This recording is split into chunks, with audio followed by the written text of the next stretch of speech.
Bonjour, je m'appelle Cassandre。实不相瞒，今天我们要来做一个果香优雅、口感奢华的法式果酱 Confitude de Muscat 麝香葡萄果酱。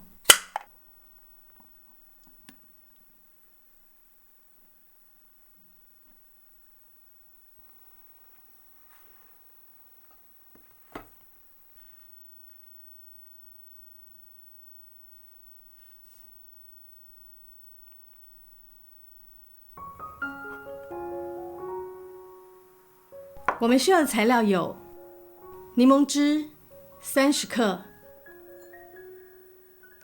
第一阶段用的糖112克，第二阶段用的糖224克，苹果去皮去核纯果肉200克，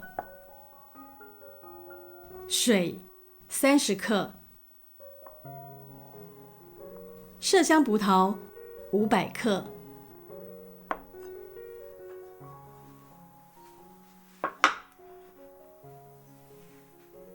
先取出约1/5的葡萄切半，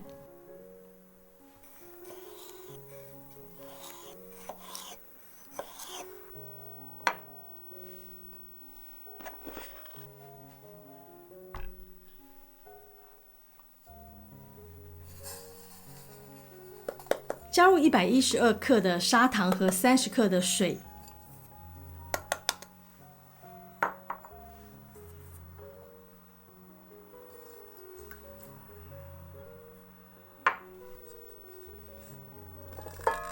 再加入全部的葡萄，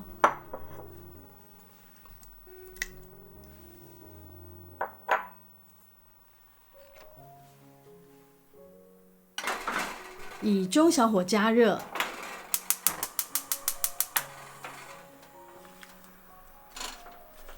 过程中持续的轻轻搅动，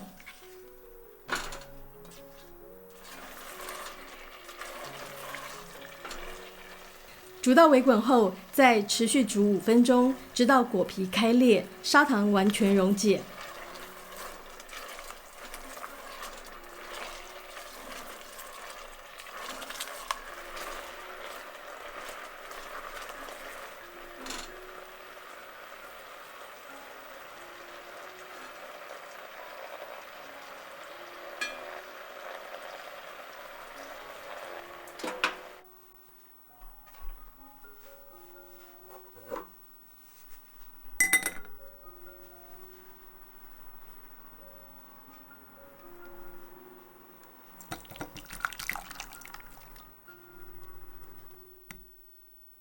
把葡萄皮清除，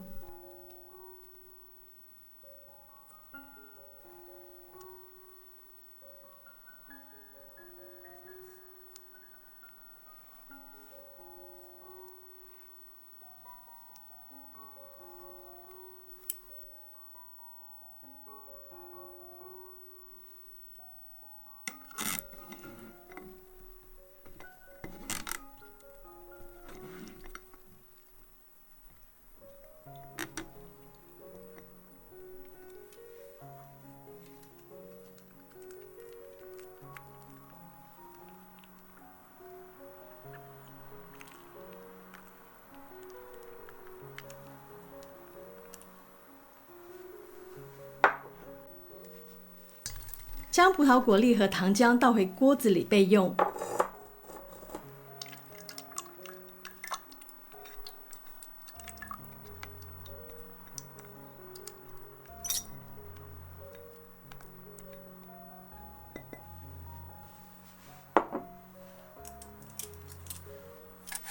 将苹果去皮去核，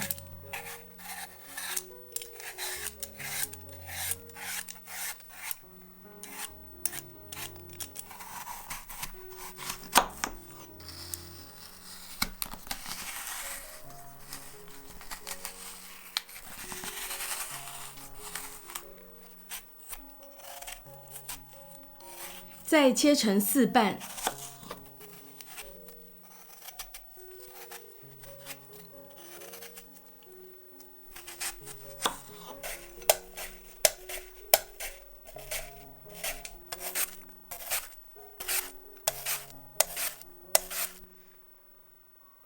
把苹果片成 0.2 公分的厚度，再称出200克的苹果果肉。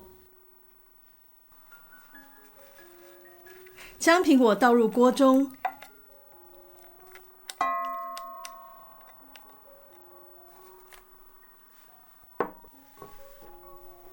再加入224克的糖和30克的柠檬汁。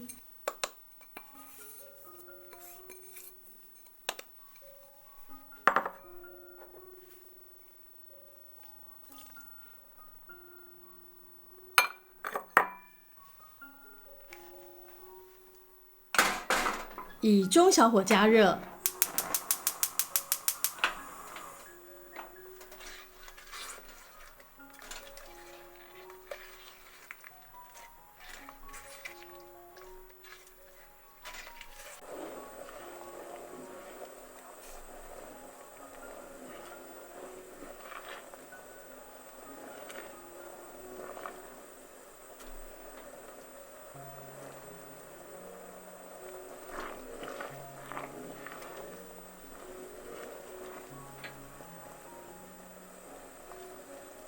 煮到微滚后即可关火。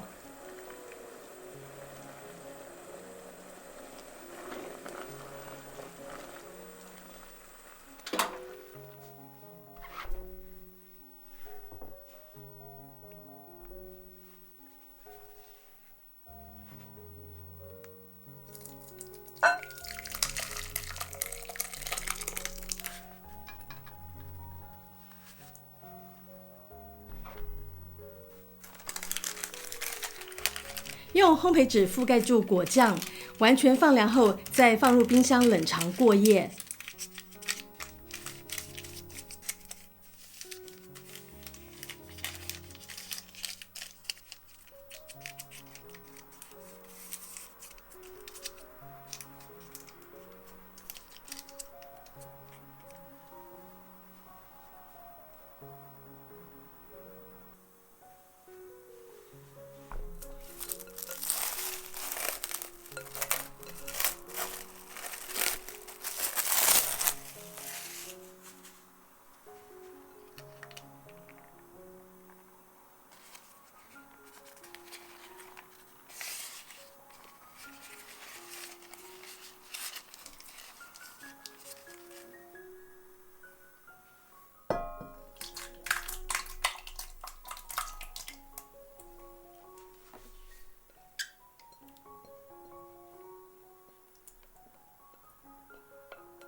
以中大火加热，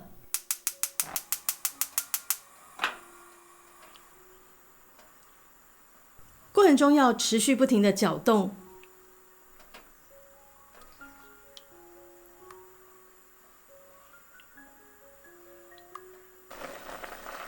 煮到沸腾后，再持续煮6到8分钟。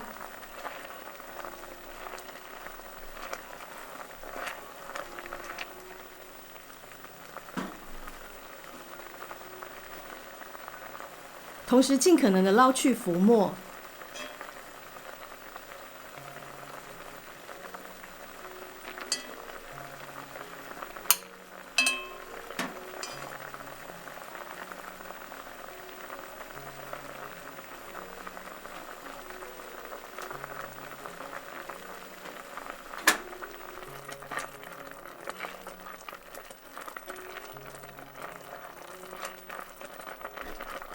直到略微浓稠焦化或温度达到了106度C 即可关火。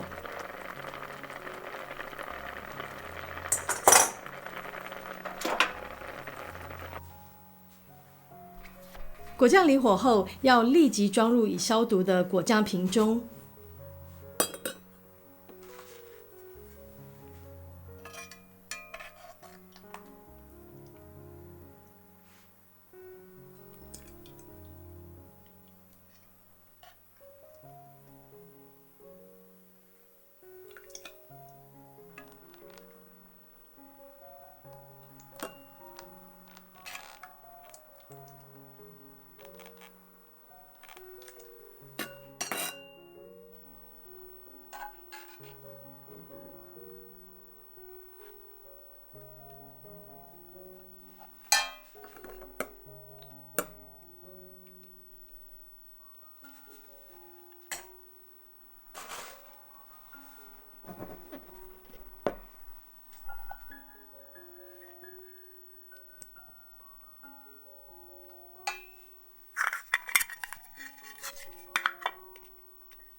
盖子务必旋紧。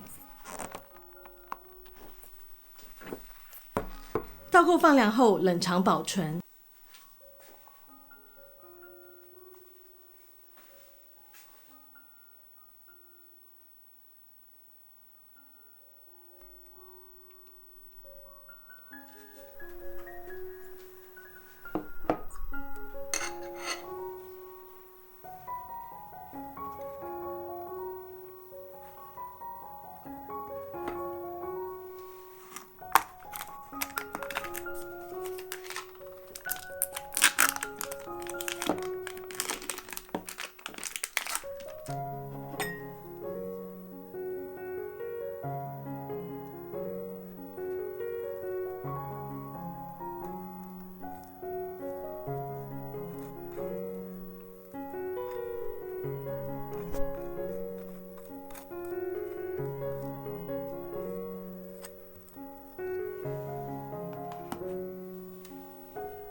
麝香葡萄果酱是一款简单好做又可以吃到完整果粒的葡萄果酱。据说麝香葡萄是历史最悠久的葡萄品种之一，那它也是用来酿酒的主要葡萄品种。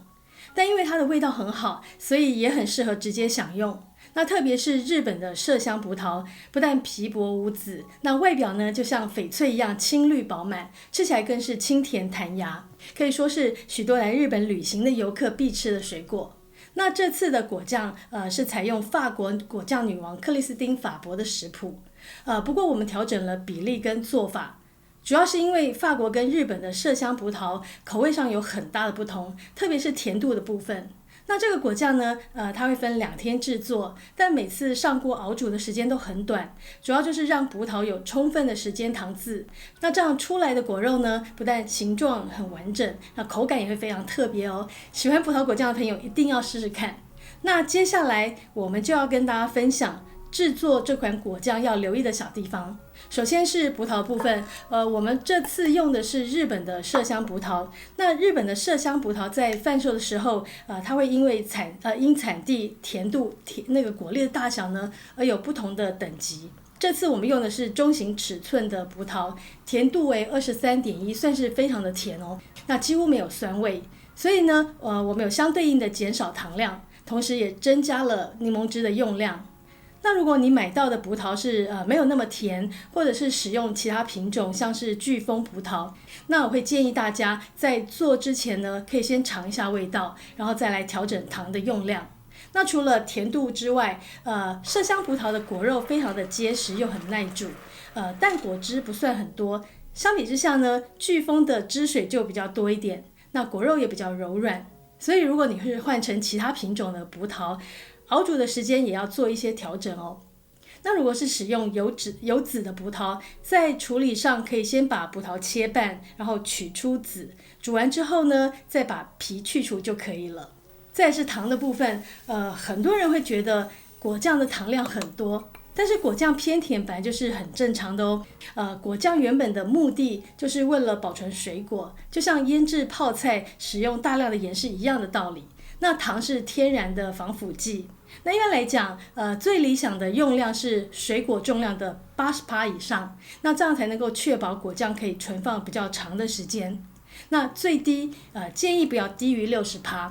那我们这一次因为葡萄本身已经很甜了，所以我们是把糖控制在60%左右。那这也表示在开封之后就要越快吃完越好。那糖除了作为天然的防腐剂，它还有一个很重要的功能，就是熬煮的时候，如果你有足够的糖呢，才能够比较快速的达到焦点，也就是温度到达105到106度 C 之间。那糖量不足的话，熬煮的时间就会变得比较长，那这样子就会使水分大量的蒸发。那水果因为过度熬煮，吃起来就会有点像蜜饯或是类似像 QQ 软糖那样子，然后放凉后会比较硬、比较干，而且会有点挖不动。